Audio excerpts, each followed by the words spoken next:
हरी बोल. हम्म. हम्म. हा आणि बोल. आता श्लोकामध्ये आजचा हा जो श्लोक आहे, तर या श्लोकापर्यंत म्हणजे आतापर्यंत भगवद्गीतेचा आपण जर बॅकग्राऊंड बघितला, तर हे 17वा अध्याय म्हणजे काय आहे की भगवद्गीतेचं भगवंत काय देत आहेत. एकच मिनिट.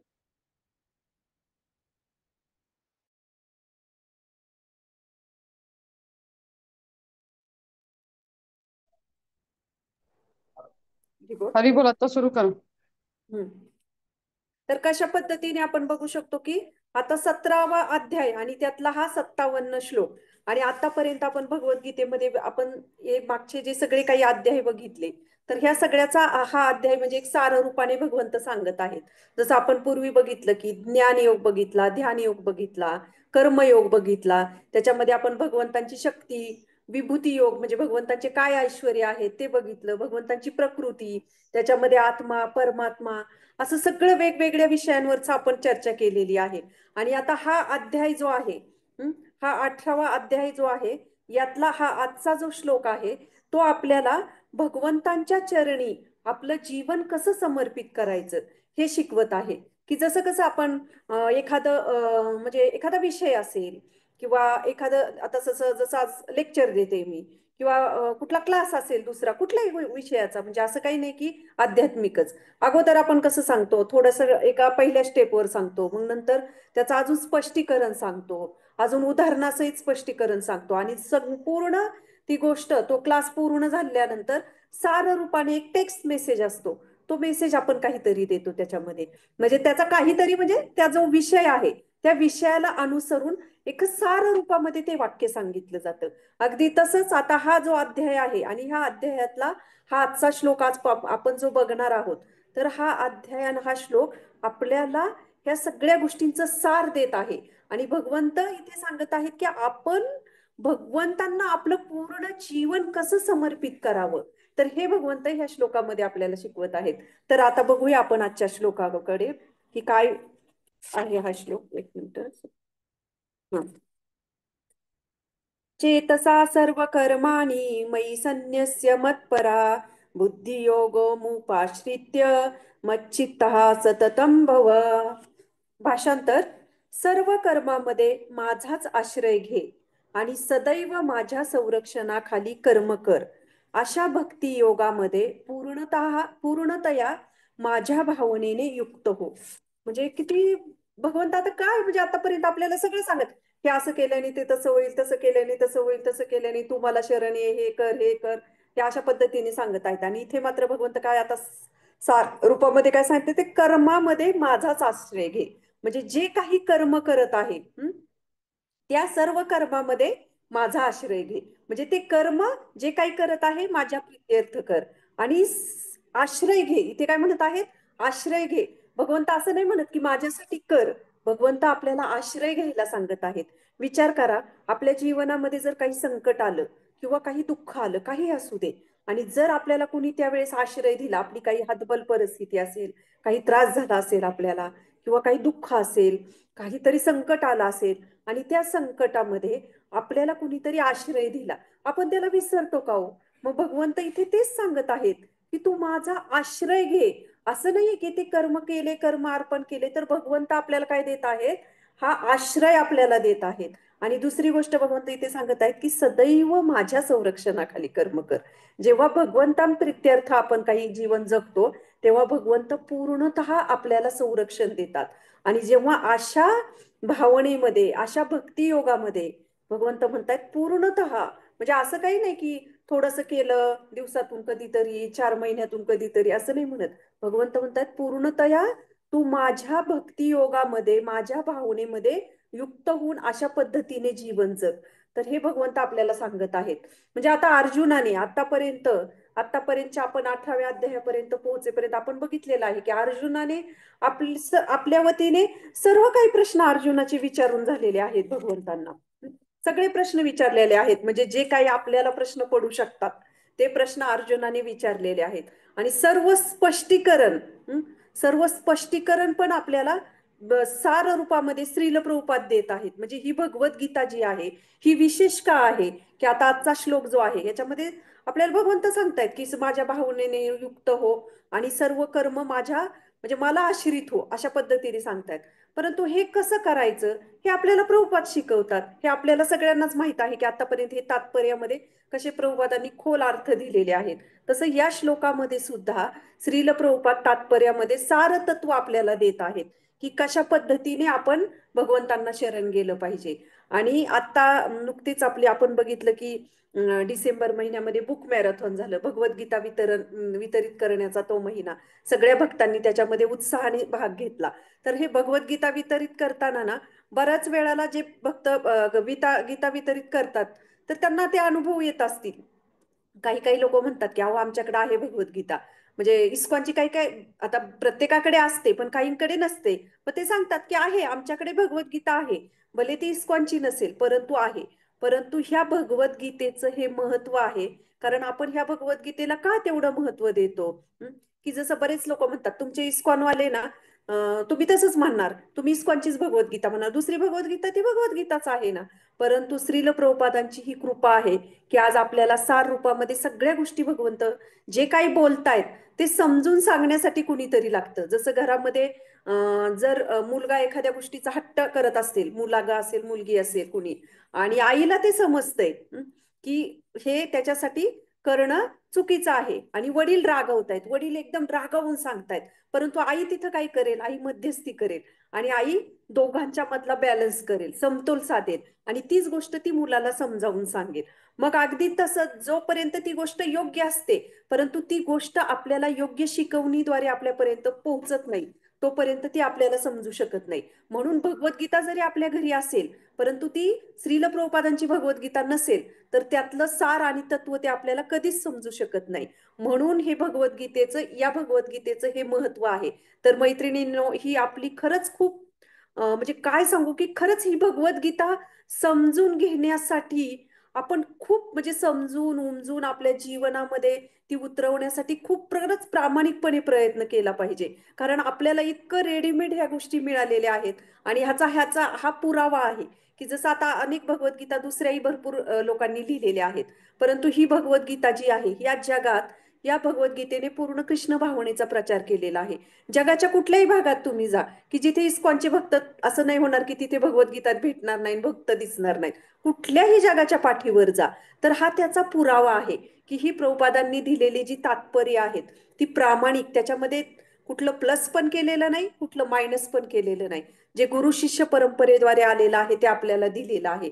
जसं एखादा आंब्याचा, आता आंब्याचा सीझन चालू आहे, आपण एखादं आंब्याचं झाड लावलं किंवा कोणाच्या दारात आंबा असेल तर तो आंब्याचं झाड जे आहे ते कशावरून कळतं हो? त्या आंब्याचं झाड चांगलं आहे की नाही? त्या फळावरूनच समजणार ना.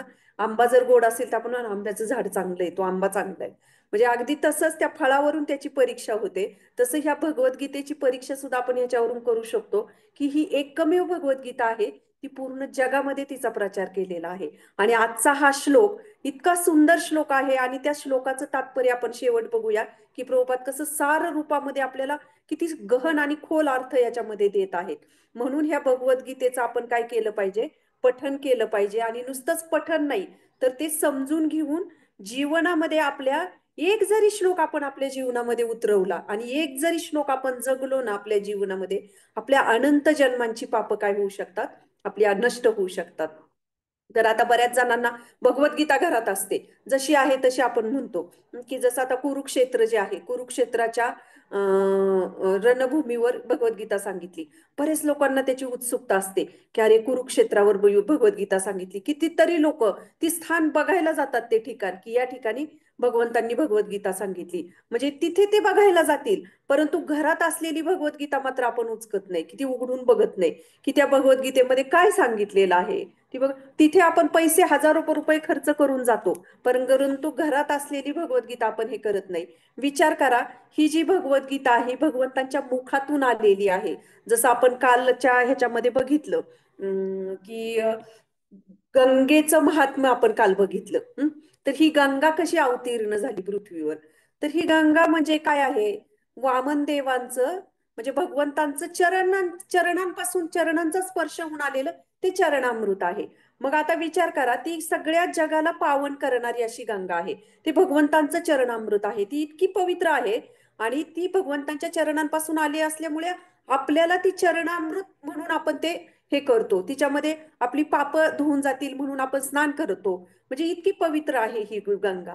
मग आता ही गंगा भगवंतांच्या चरणांपासून आलेली आहे, इतकी पवित्र आहे. तर विचार करा, मग भगवंतांच्या मुखातून तर हे बाहेर पडलेले श्लोक आहेत. ती चरणांपासून आलेली आहे आणि ही मुखातून श्लोक बाहेर पडलेले आहेत. मग ती गंगा जर पवित्र करू शकती, तर हे जे श्लोक आहे यातला एक श्लोक आपलं जीवन बदलू शकतो आणि आपल्या अनंत जन्मांची पाप आपण घर बसल्या नष्ट करू शकतो या मार्गाचं पालन करून. यावर आपली का बरं श्रद्धा बसत नाही? त्या गंगेचं स्नान करण्यासाठी आपण जातो आणि तिथे जातो, जेव्हा स्नान करून येतो की चला झाले माझी पाप हे झाले, परंतु तिथे जाऊन येतो, आपली पापकर्म आपल्याला वाटतात धुवून निघाली, परंतु आपल्या चेतनेचं परिवर्तन होतं का हो? चेतना आपली परिवर्तित होतच नाही. आपण परत येऊन तेच कार्य करतो गंगा स्नान करून येऊन.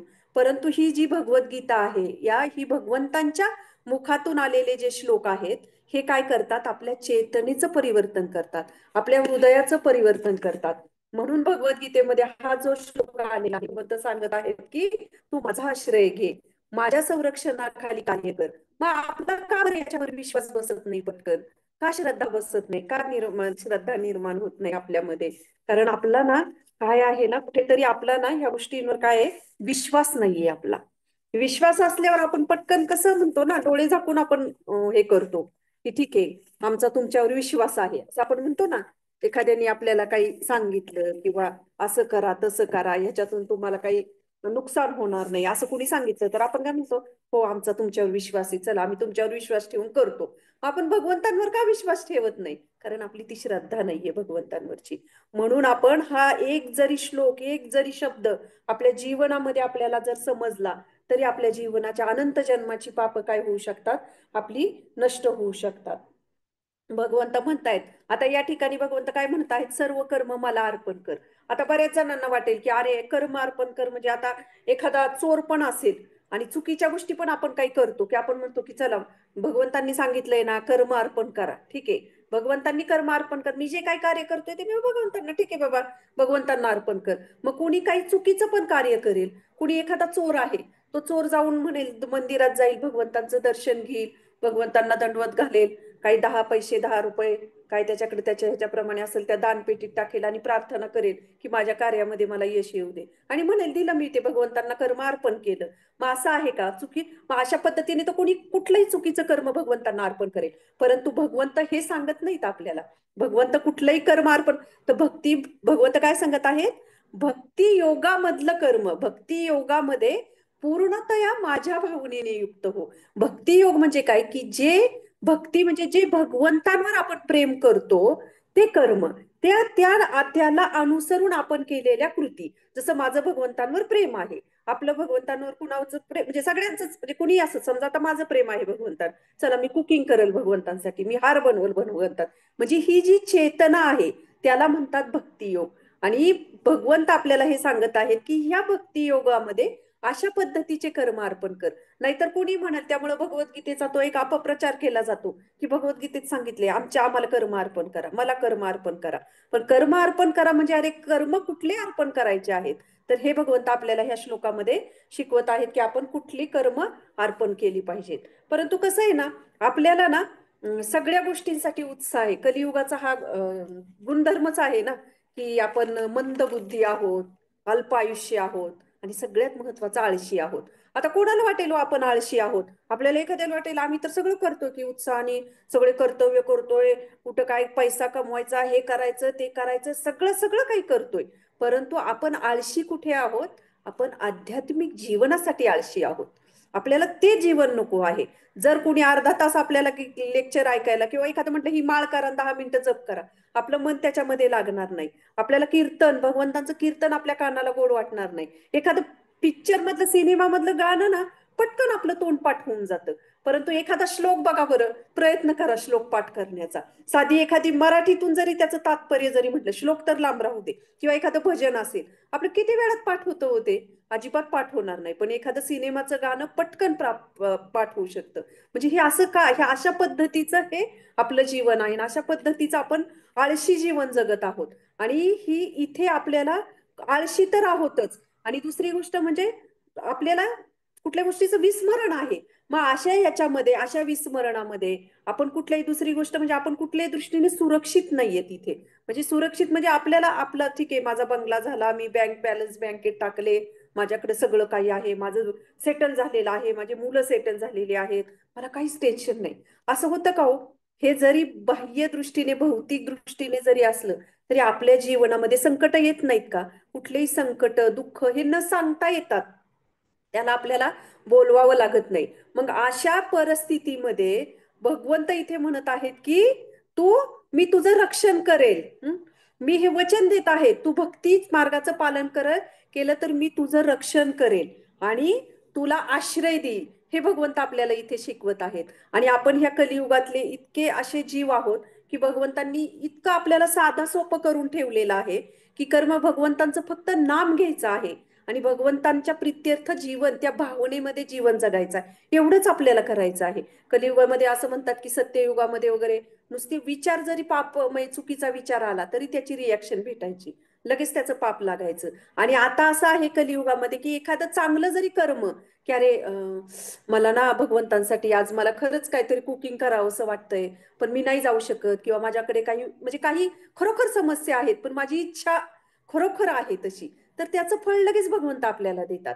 तर हा कलियुगाचा बेनिफिट आहे. फक्त त्याच्यामध्ये काय पाहिजे? आपल्याला प्रामाणिकपणा पाहिजे. आणि मग इतकं साधं सोपं कलियुगामध्ये भगवंतांनी करून ठेवलेलं आहे. आणि अर्जुनाच्या माध्यमातून भगवंत हे कलियुगातल्या लोकांसाठी हे सांगत आहेत.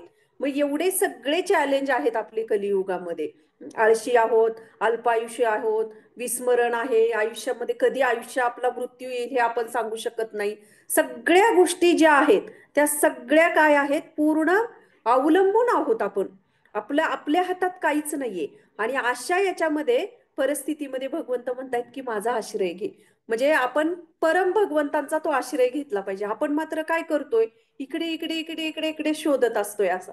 आपल्याला कुठं काय मिळेल, कुठं आपल्याला आपल्याला कुठं कुठं रिस्क नाही. आपण पॉलिसी आहेत किंवा काय, आपण किती पॉलिसी काढतो की अरे कोणाचा मृत्यू झाला तर कसं व्हायचं, हे कर.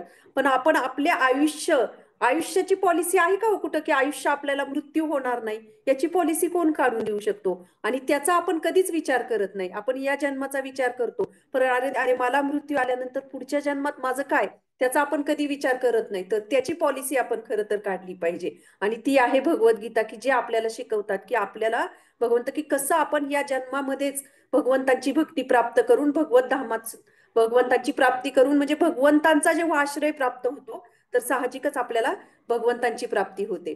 जसं वेगवेगळे आपण बघितलं भगवद्गीतेमध्ये आतापर्यंत सगळ्या देवी देवता ज्या आहेत, त्या सगळ्या देवी देवता म्हणजे प्रत्येक जण, आपण सूर्यदेव आहे, त्यांना आपण सूर्य नमस्कार आपण घालतो, तर सूर्यदेवांना आपण प्रार्थना करतो. गणपती ही बुद्धीची देवता आहे, लक्ष्मी ही आपल्याला धनसंपदा देते. म्हणजे असे सगळे वेगवेगळे, ठीक, सगळे वेगवेगळे देवी देवता आहेत आणि ते आपल्याला सगळ्या गोष्टी प्रोव्हाइड करतात. मग आता विचार करा, एखाद्या मॉलमध्ये जर आपण गेलो, आपल्याला जर सामान खरेदी करायचं असलं आणि आपण काय म्हणतो, एखाद्या दुकानात जायचं असेल छोट्याशा, तर आपण काय म्हणतो की अरे नको, सगळ्या वस्तू तिथं नाही मिळणार, काही गोष्टी मिळतील काही गोष्टी नाही मिळणार, मग कशाला आपण त्या दुकानात जायचं. आपण म्हणतो की चला नको मॉलमध्ये जाऊया, तिथं सगळ्याच वस्तू एका ठिकाणी मिळून जातील. साधी गोष्ट आहे ही. मग विचार करा, आपण एखाद्या मॉलमध्ये जातो आणि मग तिथे आपल्याला सगळ्या गोष्टी मिळतात. मग तेच भगवंत जे आहेत की ते सगळ्या गोष्टी त्या मॉल प्रमाणे आहेत भगवंत, की तुम्ही भगवंताकडे गेला की सगळ्या गोष्टी आपल्याला प्राप्त होणार आहे. तिथं वेगळे काहीच प्रयत्न करायची गरज नाही, की अरे हे मला पाहिजे, ते पाहिजे, ते पाहिजे. आपल्याला सगळ्या देवी देवतांची पूजा करावी लागते. परंतु जसं मॉलमध्ये गेल्यानंतर आपल्या सगळ्या गरजा पूर्ण होतील, वस्तू लागणं घेणाऱ्या ज्या घ्यायच्या आहेत त्या, तसं भगवंतांकडे गेल्यानंतर त्या सगळ्या गोष्टी आपोआप आपल्याला मिळणार आहेत. परंतु त्याच्यासाठी आपल्याला कशाची गरज आहे? हे भगवत प्रेम, म्हणजे हे प्राप्त करण्यासाठी आपल्याला त्याची काहीतरी किंमत मोजावी लागणार आहे. आणि ती साधी सिंपल म्हणजे आपला हरिनाम, हरे कृष्णा कृष्णा कृष्णा हरे हरे, हरे राम राम राम हरे हरे, या महामंत्राचा जप करणे, त्याचं श्रवण करणे, कीर्तन करणे. तर ह्या ज्या गोष्टी आहेत, त्या आपल्या जीवनामध्ये आपोआप भगवंताची कृपा आपल्याला प्राप्त होणार आहे. जसं जीवनामध्ये आपण म्हणतो ना, की कुठलीही गोष्ट, दुःख हे आपल्याला आपोआप प्राप्त होतात, त्याच्यासाठी प्रयत्न करावे लागत नाही. मी मगाशी म्हटलं ना, की कसं आपल्याला कधी काय जीवनामध्ये प्राप्त होईल, कधी काय आघात जीवनामध्ये आपण सांगू शकत नाही. मग भगवंत आपल्या जीवनामध्ये दुःख हे आपल्याला न मागता येणारच आहेत. भगवंत इथे असं म्हणत नाही की कर्म अर्पण कर, म्हणजे भगवंत म्हणतात मी तुझं रक्षण करेल. भगवंत म्हणतात की रक्षण करेल म्हणजे असं नाही की अरे भगवंतांनी सांगितलं, मी एवढा जप करते तरी मग माझं का नाही रक्षण केलं भगवंतांनी, माझ्या जीवनामध्ये असं झालं. भगवंत त्याचं नाही म्हणत रक्षण करत.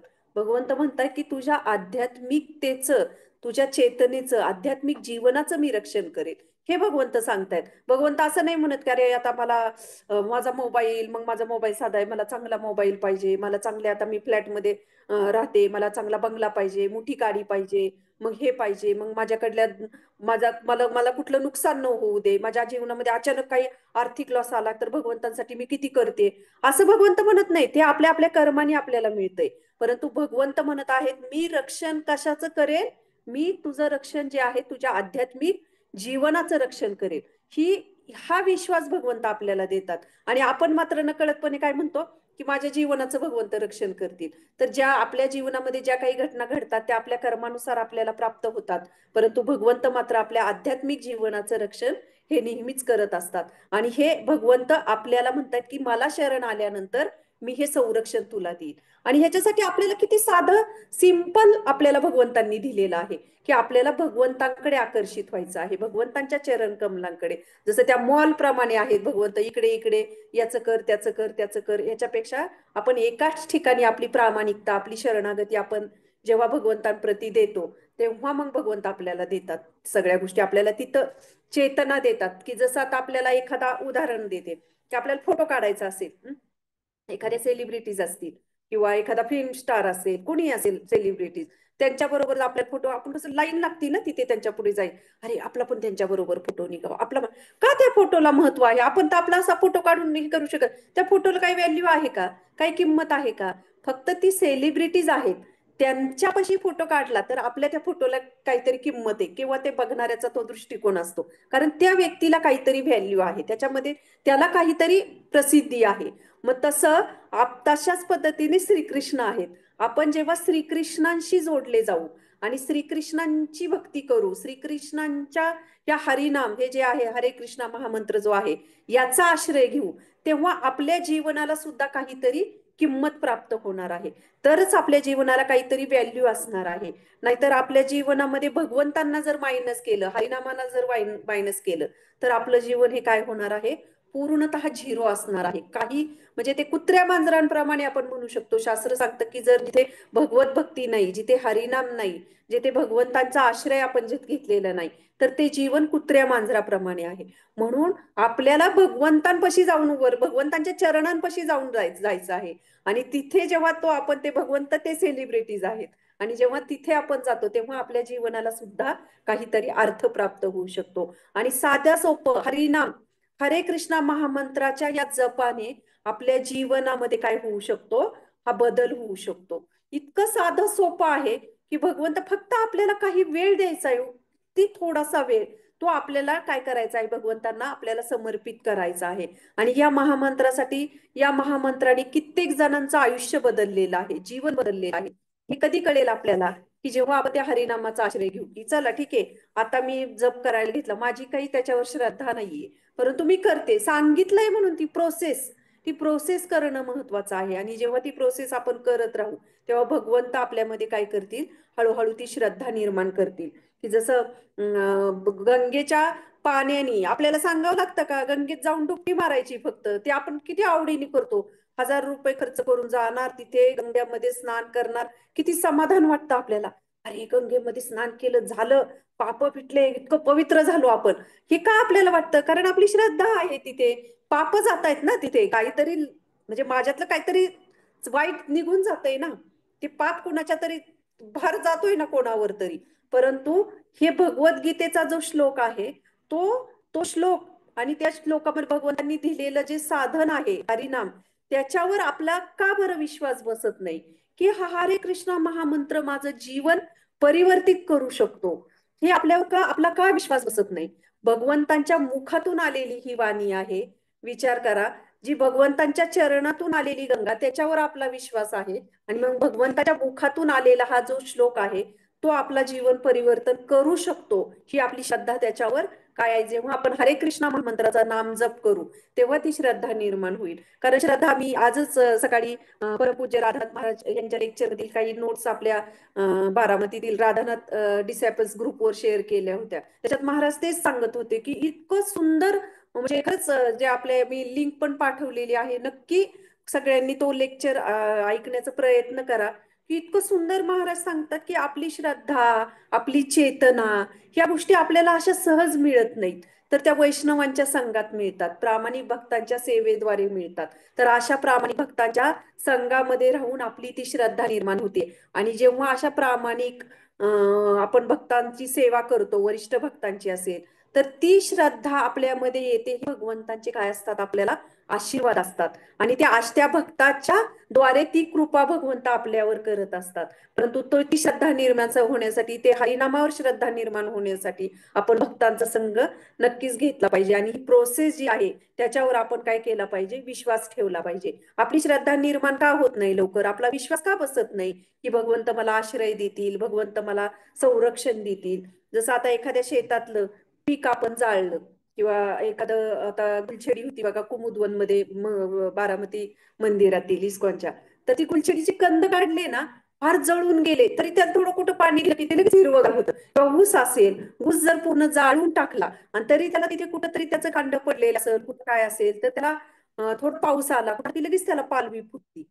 तसं अगदी आपल्या जीवनामध्ये सुद्धा आपल्याला वाटत असेल की अरे, आपल्यामध्ये का नाही तो विश्वास निर्माण होत, आपण तर ते करतोयच की. आता कुणी करत नसेल तर त्यांना प्रेरणा मिळेल, कुणी करत असेल तर त्यांना वाटते की अरे, आम्ही करतोय की, पण आमच्या जीवनात कुठं काय फरक पडतोय, अजूनही आमच्या मनामध्ये काही चुकीचे विचार येतात, अजूनही आमच्या मनामध्ये ती श्रद्धा निर्माण होत नाही.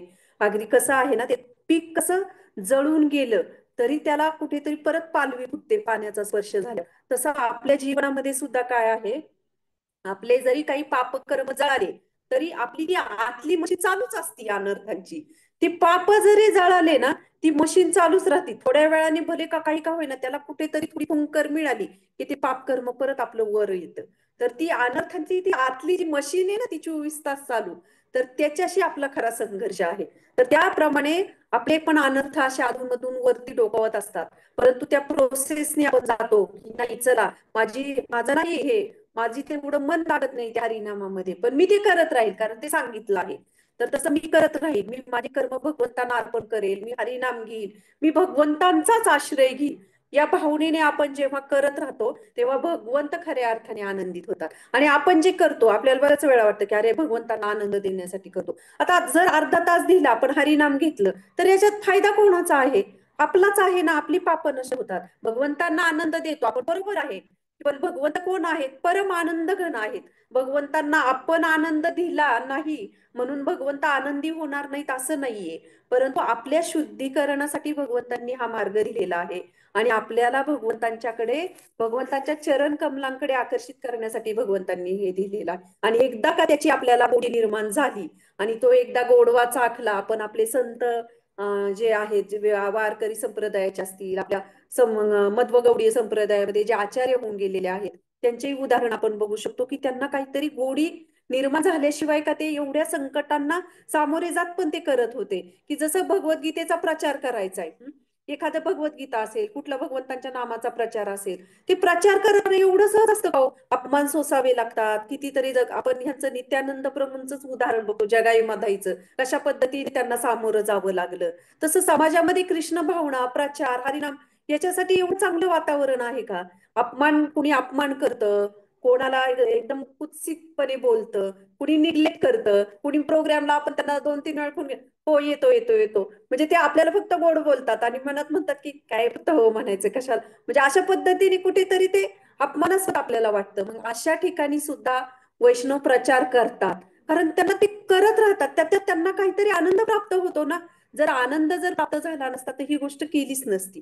मग जिथे सेवेमध्ये जेव्हा आनंद प्राप्त होतो तेव्हाच त्याच्यामध्ये प्रेरणा मिळते. मग भले त्याच्यामध्ये कितीही नकारात्मकता येऊ दे, फक्त ती नकारात्मकता आली तरी त्याच्यामध्ये उत्साह भगवंत आपल्याला देतात, ती प्रेरणा आपल्याला देतात. आणि हे सगळं करण्यासाठी काय करायचंय, थोडी शरणागतीची आपल्याला आवश्यकता आहे. थोडा तरी आपला वेळ भगवंतांसाठी द्यायचा आहे. जर भले हळूहळू हळूहळू आपलं जीवन परिवर्तन होईल.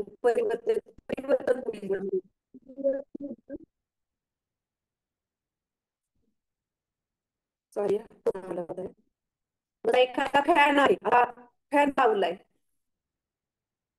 फॅन लावला, लाईट जर गेली तर तो फॅन लगेच बंद होतो का हो? लाईट गेल्यानंतर तो फॅन पुढा पुढा पुढा करत करत बंद होतो. तसं आपल्या जीवनामध्ये सुद्धा आपण भक्ती भावना स्वीकारली की लगेच सगळ्या गोष्टी जाणार नाहीत. हळूहळू हळू त्या गोष्टी नाहीशा होतील. आपण त्या भक्तीमध्ये असलो, भगवंताच्या आश्रयाखाली असलो तरी हळूहळू ते गोष्टींचं आपलं काय होणार आहे, शुद्धीकरण होणार आहे. आणि भगवंत हे आपल्या भौतिक गोष्टींसाठी नाही, तर भगवंत आपल्या आत्म्याचं रक्षण करणार आहे. भगवंत आपल्या मनाचं शुद्धीकरण करणार आहे, आपल्या हृदयाचं, इंद्रियांचं जे आहे ते शुद्धीकरण करणार आहे. आणि त्याच्यातून जो परमानंद प्राप्त होतो ते भगवंत देतील आपल्याला. आणि या सगळ्या प्रोसेसनी आपली काय होईल, आपली चुकीच्या ज्या गोष्टी आहेत त्याची इच्छा आपली जाईल की आपल्याला चुकीच्या गोष्टी कराव्याशा वाटणार नाही. तर ही जी आहे, म्हणून श्रीकृष्णांचं नावच काय आहे, मुकुंद.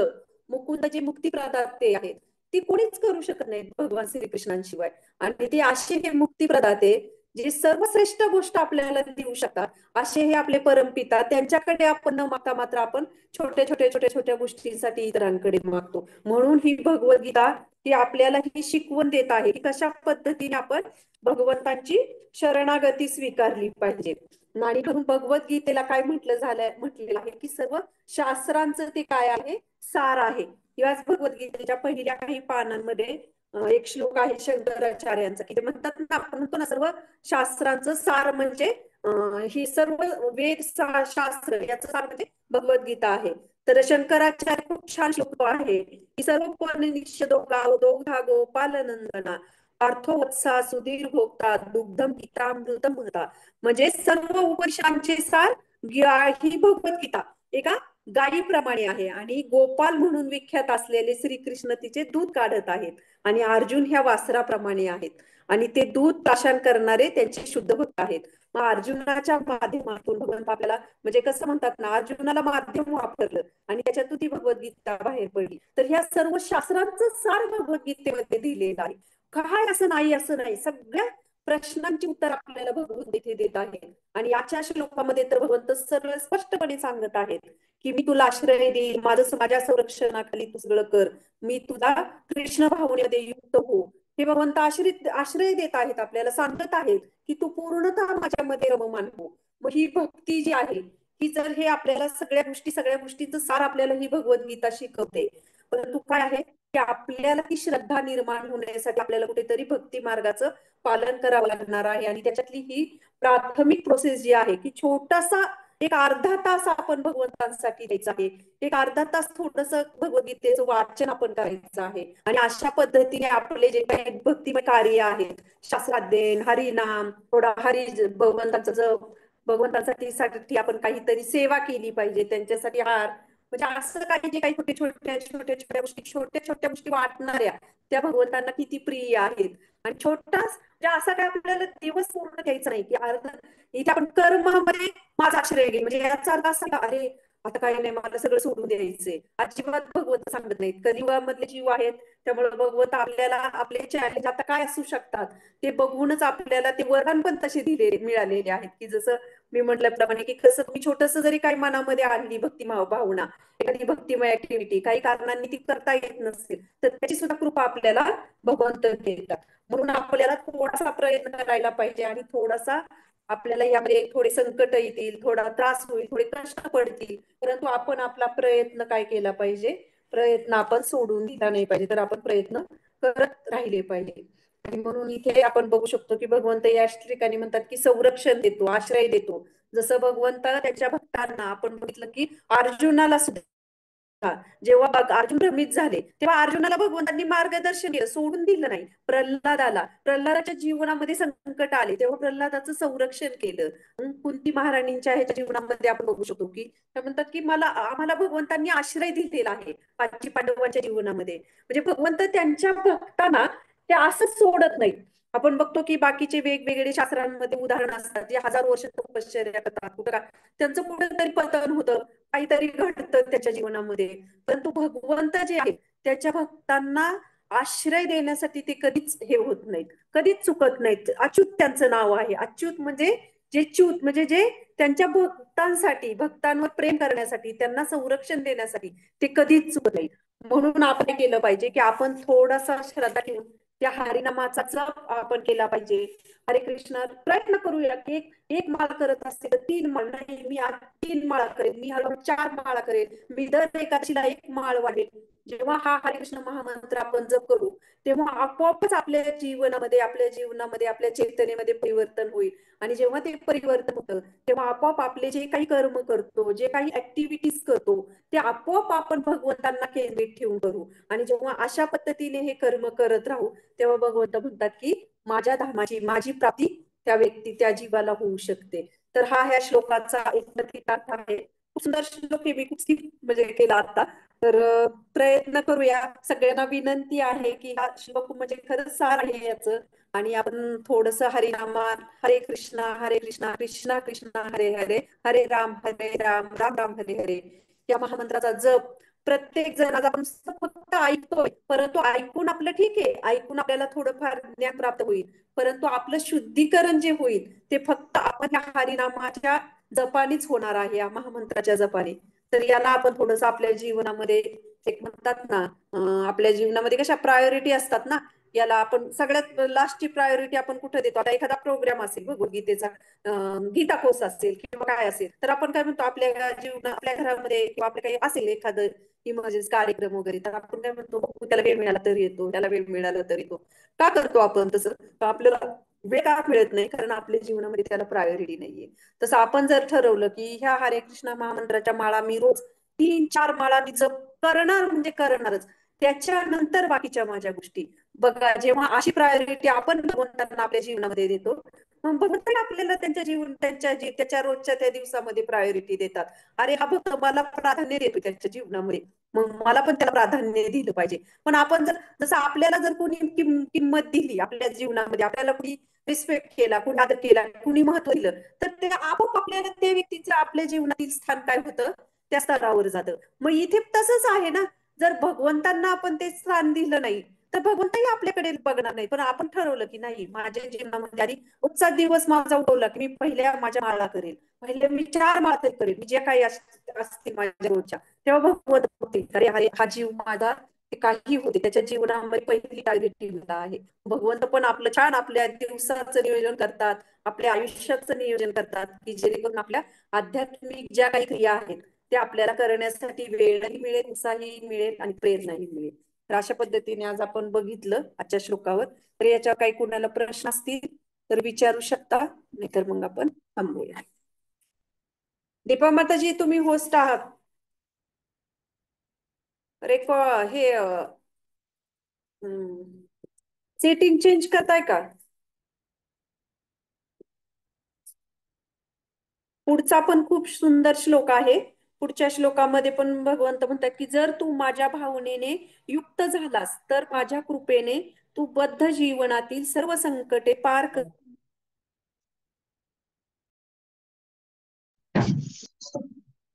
माताजी म्यूट झालाय, मी अनम्यूट करायला गेले.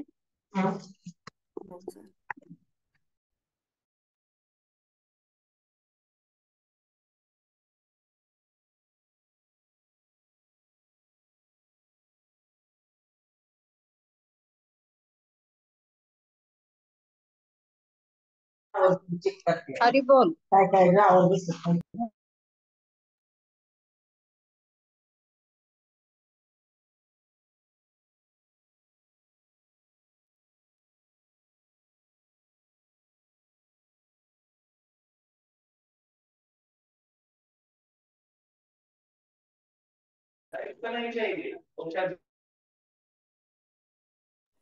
पुढच्या आहे.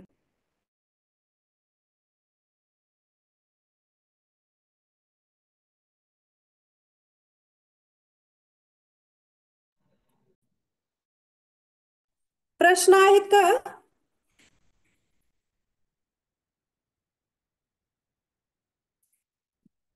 चालेल माताजी, मग एंड करूया. हरे कृष्ण. दंड प्रणाम माताजी. हा, लिंक, दंडवत प्रणाम. हा लिंक कुठे टाकली माताजी? ग्रुप वर का? कुठली? ते तुम्ही म्हणलात ना कोणती तर लिंक पाठवली. ती या ग्रुपवर नाही टाकलेली, मी टाकते आज, शेअर करते त्या लेक्चरची लिंक या ग्रुपवर पण आपल्या. असं का? गीतामृतच्या लेक्चर पण शेअर करते, नक्की ऐका ते हम्म. महाराजांचं लिंक सगळे. बरं ठीक आहे ठीक आहे. खूप सुंदर झाला क्लास. हरे थँक्यू कृष्ण. माताजी. हरे कृष्ण. हरे कृष्ण, चालेल. दंडवत प्रणाम माताजी, खूप सुंदर क्लास झाला. थँक्यू माताजी. थँक्यू. वाढदिवसाच्या खूप खूप कृष्ण भावना भावी शुभेच्छा माताजी. स्पेशल ग्लो आहे आज. हरी बोल. वैष्णवांच्या आशीर्वाद आणि प्रार्थना. प्रार्थना, हरी बोल. वैष्णवांचे आशीर्वाद यावर तर ही गाडी चालू आहे. अशाच तुमची प्रार्थना, आशीर्वाद राहू देत. हरी थँक्यू. थांबूया मग आपण. हरी माताजी बोल. एंड कर.